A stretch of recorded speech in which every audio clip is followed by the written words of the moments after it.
ನಮಸ್ಕಾರ ವೀಕ್ಷಕರೇ, ಇಂದು ಬಿ.ಡಿ. ಜತ್ತಿಯವರ 100ನೇ ಜನ್ಮದಿನ. ಸಾವಳಗಿಯ ಗ್ರಾಮ ಪಂಚಾಯತ್ನ ಸದಸ್ಯನಾಗಿದ್ದುಕೊಂಡು ನಂತರ ಮುಂದೆ ಭಾರತ ರಾಷ್ಟ್ರದ ಉಪರಾಷ್ಟ್ರಪತಿಯಾಗಿ ಕೆಲವು ದಿನಗಳ ಕಾಲ ಹಂಗಾಮಿ ರಾಷ್ಟ್ರಪತಿಗಳಾಗಿ ಸೇವೆ ಸಲ್ಲಿಸಿದಂತಹ ಕನ್ನಡಿಗ ಬಿ.ಡಿ. ಜತ್ತಿಯವರ 100ನೇ ಜನ್ಮದಿನ ಇವತ್ತು. ಕರ್ನಾಟಕದ ಮುಖ್ಯಮಂತ್ರಿಗಳಾಗಿ ಹಾಗೂ ಅನೇಕ ಇಲಾಖೆಗಳ ಮಂತ್ರಿಯಾಗಿ ಸೇವೆ ಸಲ್ಲಿಸಿದಂಥವರು, ಜೊತೆಗೆ ಸ್ವಾತಂತ್ರ್ಯ ಪೂರ್ವ ಜಮಖಂಡಿ ಸಂಸ್ಥಾನದ ಮುಖ್ಯಮಂತ್ರಿ ಕೂಡ ಆಗಿದ್ದರು. ಹೆಚ್ಚಾಗಿ ಯಾವ ರೀತಿಯ ವ್ಯಕ್ತಿತ್ವವಾಗಿತ್ತು ಬಿ.ಡಿ. ಜತ್ತಿಯವರದು, ಧಾರ್ಮಿಕವಾಗಿ ಆಧ್ಯಾತ್ಮಿಕವಾಗಿ ತಮ್ಮ ವ್ಯಕ್ತಿತ್ವವನ್ನು ಯಾವ ರೀತಿ ಅವರು ರೂಪಿಸಿಕೊಂಡಿದ್ದರು, ಇದರ ಬಗ್ಗೆ ಸಾಕಷ್ಟು ಬರಹಗಳನ್ನು ನೀವು ಓದಿರ್ಬೋದು, ಕೇಳಿರ್ಬೋದು. ಆದರೆ ಅದರ ಬಗ್ಗೆ ಸವಿಸ್ತಾರವಾಗಿ ಭಾಳ ಹತ್ತಿರದಿಂದ ನೋಡಿದಂಥವರು ಕೆಲವರು ಇರುವಂಥದ್ದು. ಅದರಲ್ಲೂ ಹೆಚ್ಚಾಗಿ ಅವರ ಸುಪುತ್ರರಾಗಿರುವಂತಹ ಅರವಿಂದ್ ದಾಸಪ್ಪ ಜತ್ತಿ ಅವರು ಇವತ್ತು ನಮ್ಮ ಜೊತೆ ಇದ್ದಾರೆ. ಅವರು ಕಂಡಂತೆ ಅವರ ತಂದೆ, ಅಂದರೆ ನಾ ಕಂಡಂತೆ ನನ್ನಪ್ಪ ಹೇಗಿದ್ದರು ಅನ್ನೋದನ್ನು ಅರವಿಂದ್ ದಾಸಪ್ಪ ಜತ್ತಿಯವರು ನಮ್ಮ ಜೊತೆ ಇವತ್ತು ಹಲವಾರು ವಿಚಾರಗಳನ್ನು ನಮ್ಮ ಜೊತೆ ಹಂಚ್ಕೋತಾರೆ. ಸೊ ಹಾಗಾಗಿ ಕಾರ್ಯಕ್ರಮಕ್ಕೆ ಸ್ವಾಗತ ಅರವಿಂದ್ ದಾಸಪ್ಪ ಜತ್ತಿಯವರೇ. ಪ್ರಪ್ರಥಮವಾಗಿ ಏನು ಹೇಳೋದಕ್ಕೆ ಬಯಸ್ತೀರಿ ನಿಮ್ಮ ತಂದೆಯವರ ಬಗ್ಗೆ ಈಗಿನ ಜನ್ರೇಷನ್ಗೆ? ಬದುಕಿನಲ್ಲಿ ಸರಳತನದಿಂದ ಬದುಕಿ ಒಬ್ಬ ಬಡವನಾಗಿದ್ದರೂ ಕೂಡ, ಒಬ್ಬ ಬಡ ರೈತನ ಮಗನಾಗಿದ್ದರೂ ಕೂಡ ಆ ಒಬ್ಬ ವ್ಯಕ್ತಿ ರಾಷ್ಟ್ರಪತಿ ಆಗಬಲ್ಲ ಅಂತಕ್ಕಂತಹ ಉದಾಹರಣೆ ಬಹುಶಃ ಕನ್ನಡ ನಾಡಿನಲ್ಲಿ ಇಲ್ಲ ಅಂತ ನನಗೆ ಅನ್ನಿಸ್ತದೆ. ನಾವೆಲ್ಲೋ ಬಡತನದಲ್ಲಿ ಹುಟ್ಟಿದ್ದೇವೆ, ಹಳ್ಳಿಯಲ್ಲಿ ಹುಟ್ಟಿದ್ದೇವೆ ಅಂತ ನಾವು ತಿಳ್ಕೊಳ್ತೇವೆ. ಆದರೂ ವ್ಯಕ್ತಿತ್ವ ಅನ್ನೋದನ್ನು ವ್ಯಕ್ತಿ ಒಬ್ಬ ರೂಪಿಸ್ಕೊಂಡಾಗ ಒಬ್ಬ ರಾಷ್ಟ್ರಪತಿ ಆಗಬಲ್ಲ ಅನ್ನತಕ್ಕಂಥ ಅದ್ಭುತವಾದ ವ್ಯಕ್ತಿತ್ವ ಜತ್ತಿಯವರದು. ನಾನು ವಿಶೇಷವಾಗಿ ಕಾಣೋದು ಅದನ್ನೇ. ಕಾರಣ ಅವರು ಸಾವಳಗಿ ಗ್ರಾಮದ ಪಂಚಾಯಿತಿಯ ಸಂದರ್ಭದಲ್ಲಿ ಬ್ರಿಟಿಷ್ ಕಾಲದಲ್ಲಿ ಬರಗಾಲ ಬಿದ್ದಿರುತ್ತೆ. ಆ ಬರಗಾಲದ ಸಂದರ್ಭದಲ್ಲಿ ಬ್ರಿಟಿಷ್ ಸಾಮ್ರಾಜ್ಯದವರು ಟ್ಯಾಕ್ಸ್ ಕಲೆಕ್ಷನ್ಗೆ ಅಂತ ಬಂದಾಗ ನೇರವಾಗಿ ಆ ವ್ಯಕ್ತಿ ಜತ್ತಿಯವರು, ಹಳ್ಳಿಗರೆಲ್ಲ ಹೆದರು ಬಿಡ್ತಾರೆ, ಇವರು ಏನಪ್ಪ ಏನು ಮಾಡ್ತಾರೋ ಒಂದು ರೀತಿಯ ಭಯ ಬ್ರಿಟಿಷ್ ಸರ್ಕಾರದವರು ಅಂದಾಗ, ಅವರ ಕುದುರೆ ಅವರ ಭಾವನೆಗಳೆಲ್ಲ ಗಮನಿಸಿದಾಗ ಇವರು ಹೋಗಿ ಧೈರ್ಯದಿಂದ ನಿಮ್ಮ ರಾಜನಿಗೆ ಹೇಳಿ ನಾವು ಕಟ್ಟೋದಕ್ಕಾಗೋದಿಲ್ಲ, ಈ ರೀತಿ ಬರಗಾಲ ಆಗಿದೆ, ನಮ್ಮ ಸಾಧ್ಯವೇ ಇಲ್ಲ ಅಂತ ಹೇಳಿದಾಗ ಅದು ರಾಜನ ಕಿವಿಗೆ ಮುಟ್ಟಿ ಇವರನ್ನು ಅಲ್ಲಿ ಕರೆಸ್ತಾರೆ. ಆ ಎದೆಗಾರಿಕೆಯಿಂದ ಏನು ಮುಂದೆ ನಿಂತು ಆ ಸಂದರ್ಭವನ್ನು ಎದುರಿಸಿದ್ರಲ್ಲ, ಬಹುಶಃ ಅವರ ರಾಜಕೀಯ ಜೀವನದ ಮೊದಲ ಬೀಜ ಸ್ವರೂಪವಾಗಿ ಅಂಕುರವಾಗಿದ್ದನ್ನು ನಾನು ಕಾಣ್ತೇನೆ. ಓಕೆ, ನೀವು 3 ಜನ ಮಕ್ಕಳು ಬಿ.ಡಿ. ಜತ್ತಿಯವರಿಗೆ. ಸಾಧಾರಣವಾಗಿ ಮುಖ್ಯಮಂತ್ರಿ ಆದವರು, ಉಪರಾಷ್ಟ್ರಪತಿ ಆದವರು, ಅವರ ಮಕ್ಕಳು ಪಾಲಿಟಿಕ್ಸ್ನಲ್ಲೇ ಕಂಡುಬರ್ತಾರೆ ಇತ್ತೀಚಿನ ದಿನಗಳಲ್ಲಿ. ಆದರೆ ನೀವು ಯಾಕೆ ಯಾವತ್ತು ಪಾಲಿಟಿಕ್ಸ್ನ ಬಗ್ಗೆ ಆಲೋಚನೆ ಮಾಡಿಲ್ಲ? ನೀವೇನು ಮಾಡ್ಕೋತಿದ್ದೀರಿ ಈಗ? ಬಹುಶಃ ರಾಜಕೀಯ ಜೀವನ ಅನ್ನೋದೇ ಬದುಕು ಅಂತ ತಿಳ್ಕೊಂಡವರು ಆ ರೀತಿ ಮಾಡ್ತಾರೆ.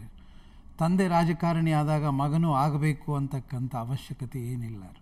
ಕಾರಣ ಜತ್ತಿಯವರಲ್ಲಿ 2 ರೀತಿಯ ಅದ್ಭುತವಾದ ವ್ಯಕ್ತಿತ್ವದಲ್ಲಿ ಆಧ್ಯಾತ್ಮಿಕತೆಯ ಬದುಕು ಅವರ ಜೀವನದ ಪ್ರತಿಸ್ವರೂಪವಾಗಿತ್ತು. ಅಂತಹ ಜೀವನವನ್ನು ಅವರು ಯಾರ ಮೇಲೆ ಆಧರಿಸಿದ್ರು? ಬಸವಣ್ಣನವರನ್ನು ಮತ್ತು ಗಾಂಧಿಯವರನ್ನು ತಮ್ಮ ಬದುಕಿನಲ್ಲಿ ಅವರು ನಿರಂತರವಾಗಿ ಆ ತತ್ವಗಳನ್ನು ಅಳವಡಿಸ್ಕೊಂಡಂಥ ವ್ಯಕ್ತಿ. ಎಂದೂ ಕೂಡ ಅವರ ಬದುಕಿನಲ್ಲಿ ನೀವು ರಾಜಕಾರಣಿ ಆಗಿ ಅಂತಕ್ಕ ಹೇಳಿದವರಲ್ಲ. ಮನೆಯಲ್ಲಿ ಒಬ್ಬ ಸಹೋದರರು ಅಪೇಕ್ಷೆ ಪಟ್ಟಾಗ ಎಲ್ಲರಂತೆ ನಿಲ್ಲಿ ಎಲೆಕ್ಷನ್ನು, ಗೆದ್ದರೆ ಗೆದ್ದು ಬನ್ನಿ, ಇಲ್ಲದಿದ್ದರೆ ಹೆಚ್ಚಿನ ಅವರು ಅದರ ಬಗ್ಗೆ ಆಸಕ್ತಿಯನ್ನು ತೋರಿಸಲಿಲ್ಲ. ಒಮ್ಮೆ ನಿಮಗೆ ರಾಜಕೀಯದಲ್ಲಿ ಇಲ್ಲ ಅನ್ನೋದಕ್ಕೆ ನಮ್ಮ ಮಾಜಿ ಪ್ರಧಾನಮಂತ್ರಿಗಳಾದಂಥ ದೇವೇಗೌಡರು ಬಂದು, ಏನು ಜತ್ತಿಯವರೇ ಇಷ್ಟೆಲ್ಲ ಮಾಡಿ ಬಂದಿದ್ದೀರಿ, ನೀವು ಮಕ್ಕಳನ್ನು ಯಾಕೆ ರಾಜಕಾರಣದಲ್ಲಿ ಹಾಕಿಲ್ಲ ಅಂತ ಕೇಳಿದ್ರು. ಕೇಳಿದಾಗ ಜತ್ತಿಯವರು ನನ್ನನ್ನೇನು ಕೇಳ್ತೀರಿ, ಮಕ್ಕಳನ್ನು ಕೇಳಿ ಅಂತ ಹೇಳಿ ನೇರವಾಗಿ ಅವರು ಕರೆದು ನನ್ನನ್ನು ಕೇಳ್ತಾರೆ. ನೋಡಪ್ಪ, ದೇವೇಗೌಡರು ಬಂದಿದ್ದಾರೆ, ನಿನ್ನೇನೋ MLC ಎಲ್ಲ ಮಾಡ್ತಾರಂತೆ, ಏನಂತೀಯ ಅಂತ ಕೇಳಿದ ತಕ್ಷಣ ನಾನು ಹೇಳಿದೆ, ನಿಮ್ಮ ಬದುಕಿನುದ್ದಕ್ಕೂ ಕೂಡ ಸ್ವಾತಂತ್ರ್ಯದಿಂದ ಕಾಂಗ್ರೆಸ್ ಪಕ್ಷದಲ್ಲಿ ಬೆಳೆದು ಬಂದು ಇವತ್ತು ಇಷ್ಟು ಅರ್ಥಪೂರ್ಣವಾದ ಒಂದು ಕಳಂಕರಹಿತವಾದ ಬದುಕನ್ನು ಬದುಕಿದ್ದೀರಿ. ನಾನು ಯಾವುದೋ ಒಂದು MLC ಸ್ಥಾನಕ್ಕಾಗಿ ಅಪೇಕ್ಷೆ ಪಟ್ಟು ನಿಮ್ಮ ಬದುಕಿನಲ್ಲಿ ಕಳಂಕ ತರೋದಕ್ಕೆ ನನಗೆ ಇಚ್ಛೆ ಇಲ್ಲ. ಯಾವ ಕಾರಣಕ್ಕೂ ನಾನು MLC ಆಗಬೇಕಾದ ಅವಶ್ಯಕತೆ ಇಲ್ಲ ಅನ್ನೋ ಮಾತನ್ನು ಹೇಳಿದಾಗ, ದೇವೇಗೌಡರೇ ಕೇಳಿದ್ರಲ್ಲ, ಇದು ಅವನ ಮಾತು, ಅಂತ ಹೇಳಿ ಅವರಲ್ಲಿ ಅಂತರಂಗದಲ್ಲಿ ಇದ್ದಂತಹ ಆ ಒಂದು ತನ್ನ ತಾವು ಬೆಳಿಬೇಕು ಅನ್ನೋದೇ ಅವ್ರದ್ದು. ಅವರೂ ಕೂಡ ಒಬ್ಬ ರೈತನ ಮಗನಾಗಿ ರಾಷ್ಟ್ರಪತಿ ಆಗಬೇಕಾದ್ರೆ ಯಾರೂ ಕೂಡ ರಾಜಕಾರಣಿಗಳು ಅವರನ್ನು ಕೈ ಹಿಡದೆ ಎತ್ತಿರಲಿಲ್ಲ. ಅವರ ತಂದೆಯು ರಾಜಕಾರಣದಲ್ಲಿ ಇರಲಿಲ್ಲ. ನೇರವಾಗಿ ಅದು ತತ್ವಬದ್ಧವಾಗಿ ನಡೆದಾಗ ಯಾವ ರೀತಿ ಹಂತ ಹಂತವಾಗಿ ಒಬ್ಬ ವ್ಯಕ್ತಿ ಬೆಳೆಯೋದಕ್ಕೆ ಸಾಧ್ಯ, ರಾಜಕಾರಣಿ ಅನ್ನೋದಕ್ಕೂ ನನಗೆ ಸಾಧ್ಯ ಇಲ್ಲ. ಜತ್ತಿಯವರು I think he was a great statesman. ಸಾಧಾರಣವಾಗಿ ನಾವೊಂದು ಮಾತನ್ನು ಹೇಳ್ತೀವಿ, ವ್ಯಕ್ತಿತ್ವ ಅಂತ ಹೇಳ್ತಾ ಇರ್ತೀವಿ. ಎಂಥ ವ್ಯಕ್ತಿತ್ವ ಅವರದು, ಹೇಗಿತ್ತು ವ್ಯಕ್ತಿತ್ವ ಅವರದು ಅನ್ನುವಂಥದ್ದು.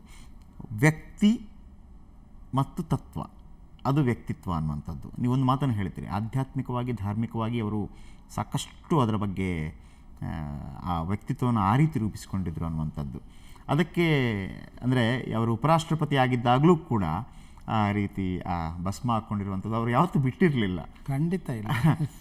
ಸೊ ಅದು ಹೇಗೆ ನೀವು ಅದನ್ನು ಯಾವ ರೀತಿ ಅವಲೋಕಿಸ್ತೀರಿ? ಗಾಂಧಿ ಮತ್ತು ಬಸವಣ್ಣ ಜತ್ತಿಯವರು ಲಿಂಗೈಕ್ಯರಾದಾಗ ಯು ಆರ್ ಅನಂತಮೂರ್ತಿಯವರು ಒಂದು ಸಂಸ್ಮರಣೆಯ ಕಾರ್ಯಕ್ರಮದಲ್ಲಿ ಒಂದು ಒಳ್ಳೆಯ ಚೆನ್ನಾಗಿ ಮಾತು ಹೇಳಿದ್ರು. ನೋಡಿ, ಜತ್ತಿಯವರನ್ನು ಗುರುತಿಸಬೇಕಾದ್ರೆ ಅವರ ಹಣೆಯ ಮೇಲೆ ಬಸವಣ್ಣನನ್ನು, ನೆತ್ತಿಯ ಮೇಲೆ ಗಾಂಧಿಯನ್ನು ಹೊತ್ತ ಜತ್ತಿ ಅಂತ ಹೇಳಿ ಯು ಆರ್ ಅನಂತಮೂರ್ತಿಯವರು ಹೇಳಿದ್ದು ಇಂದಿಗೂ ಕೂಡ ನಿಜಕ್ಕೂ ಹಾಗೇನೆ. ಅವರೇನಾಗಿತ್ತು ಅಂದರೆ ಗಾಂಧಿಯವರಲ್ಲಿ ಬಸವಣ್ಣನವರ ಪ್ರತಿರೂಪವನ್ನು ಕಾಣ್ತಾ ಇತ್ತು. ಒಂದು ದೇಶದ ಸ್ವಾತಂತ್ರ್ಯ ಗಾಂಧಿಯವರಲ್ಲಾದರೆ ಬಸವಣ್ಣನವರಲ್ಲಿ ಒಂದು ವ್ಯಕ್ತಿ ಸ್ವಾತಂತ್ರ್ಯದ ಬಗ್ಗೆ ಹೆಚ್ಚಿನ ಒಲವನ್ನು ನಾವು ಕಾಣ್ಬೋದು. ಈ ಗಾಂಧಿ ಮತ್ತು ಬಸವಣ್ಣ ಇಬ್ಬರ ವ್ಯಕ್ತಿತ್ವಗಳು ಏನು ತತ್ವ ಇತ್ತು ಅದನ್ನು ಪರಿಪೂರ್ಣವಾಗಿ ತಮ್ಮ ಬದುಕಿನಲ್ಲಿ ಬದುಕಿದ್ದನ್ನು ನಾವು ಕಾಣ್ಬೋದು. ಈಗ ತಾನೇ ತಾವು ಮಾತಾಡ್ತಾ ವಿಭೂತಿಯ ಬಗ್ಗೆ ಹೇಳಿದ್ರಿ. ಅವರು ಒಬ್ಬ ಶ್ರೇಷ್ಠ ಕನ್ನಡಿಗನಾಗಿ ಮೊದಲ ಬಾರಿಗೆ ಒಂದು ಅವಕಾಶ ಸಿಕ್ಕಂಥ ಸಂದರ್ಭದಲ್ಲಿ ರಾಷ್ಟ್ರಪತಿಯ ಪ್ರಮಾಣ ವಚನಕ್ಕೆ ಹೋದಾಗ ಎಂದಿನಂತೆ ತಮ್ಮ ಲಿಂಗ ಪೂಜೆಯನ್ನು ಮಾಡಿಕೊಂಡು ರಾಷ್ಟ್ರಪತಿಯ ಆ ಪ್ರಮಾಣ ವಚನಕ್ಕೆ ಹೋಗುವಾಗ ಹಣೆಯ ಮೇಲೆ ವಿಭೂತಿಯನ್ನು ಹಚ್ಚಿಕೊಂಡು ಹೋದ ನಂತರ ಪತ್ರಕರ್ತರು ಅವರಿಗೆ ಪ್ರಶ್ನೆ ಮಾಡ್ತಾರೆ, ಕರ್ನಾಟಕದಲ್ಲಿರ್ತಕ್ಕಂಥ ಯಾವುದೋ ಒಂದು ಧರ್ಮದ ಸಂಕೇತವಾದ ವಿಭೂತಿಯನ್ನು ಹಚ್ಚಿಕೊಂಡು ಇಂತಹ ಜಾತ್ಯತೀತ ರಾಷ್ಟ್ರದ ರಾಷ್ಟ್ರಪತಿ ಹುದ್ದೆಯಲ್ಲಿ ಸರಿ ಕಾಣೋದಿಲ್ಲ ಅನ್ನೋದಕ್ಕೆ ಅವರು ಕೊಟ್ಟ ಉತ್ತರ ಬಹುಶಃ ಎಲ್ಲರಿಗೂ ಧರ್ಮ, ಆಧ್ಯಾತ್ಮಿಕತೆ ಇದನ್ನು ಅರ್ಥೈಸ್ಕೊಳ್ಳೋದು ಬಹಳ ಮುಖ್ಯ ಆಗ್ತದೆ. ಇಲ್ಲಿ ನೀವು ತತ್ವ ಅಂದ್ರಿ, ಇದರಲ್ಲಿ ಏನಿದೆ ಈ ಸಂಕೇತದಲ್ಲಿ? ಒಬ್ಬ ರಾಷ್ಟ್ರಪತಿ ಪ್ರಮಾಣ ವಚನ ತಗೊಳ್ಳುವಾಗ ಅವ್ರು ಹೇಳಿದ್ದಿಷ್ಟೇ, ವಿಭೂತಿಯನ್ನು ಬಸಪ್ಪ ದಾನಪ್ಪ ಜತ್ತಿ ಅನ್ನೋ ವ್ಯಕ್ತಿಗೆ ನಾನು ಹಚ್ಚುತ್ತಾ ಇಲ್ಲ, ವಿಭೂತಿಯನ್ನು ರಾಷ್ಟ್ರಪತಿಯ ಸ್ಥಾನಕ್ಕೆ ಹಚ್ಚುತ್ತಾ ಇಲ್ಲ, ನನ್ನ ಅಂತರಂಗದಲ್ಲಿರ್ತಕ್ಕಂಥ ಈಶ್ವರನಿಗೆ ನಾನು ವಿಭೂತಿಯನ್ನು ಧರಿಸಿದ್ದೇನೆ.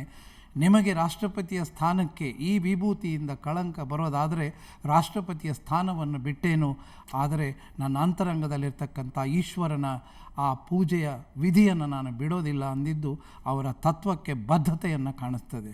ಹಾಗೆ ಬಿಡಿ ಜತ್ತಿಯವರ ಬಗ್ಗೆ ಅವರ ಸುಪುತ್ರ ಏನು ಹೇಳ್ತಾರೆ. ಇನ್ನೂ ಕೆಲವು ಪ್ರಶ್ನೆಗಳನ್ನು ಕೇಳಲಿಕ್ಕಿದೆ. ಅದೇನು ಅಂತಂದರೆ, ಇಂದಿರಾ ಗಾಂಧಿ ಬಂದು ಹೇಳ್ತಾರಂತೆ, you saved me mister Jatti. ಅದು ಯಾವ ಸಂದರ್ಭ?